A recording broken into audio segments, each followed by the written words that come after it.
Can you explain to us some of the top considerations of a buyer's business plan and that of a seller's? How does that all come together? Yeah, I like the idea of a business plan. I was mentioning strategy. That gets a little bit like castles in the air. We'd like to become the leader in the field of hydraulics globally.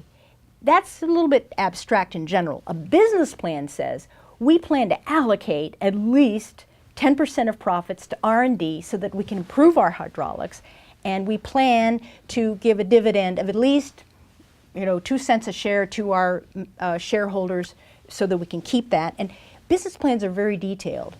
And I think that although they're rarely disclosed, so we don't have a good sense of them, I think anybody who's been involved in business knows how detailed business plans can get. So I would say that in terms of business plans for the buyer in an M&A context, business plans for the seller has to do with all the details they've thought of in advance.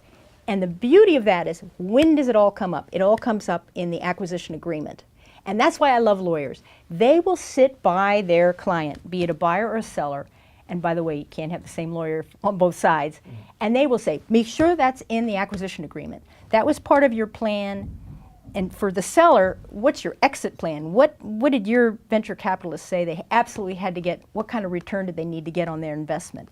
Is the price going to meet that exit plan? And what about your people? Do you want to keep their jobs? If so, you got to put that in the acquisition agreement, that you shall continue to employ our people. Conversely, on the buyer's side, the lawyer will say something like, well, you plan to get, say, that 2 cents a share on. Are you sure you're going to be able to do that with this deal? Maybe you should lower the price if you don't think you're going to hit that mark. So those detailed business plans that exist prior to the merger transaction have to be respected, and they all should feed into that acquisition agreement with the help of qualified counsel.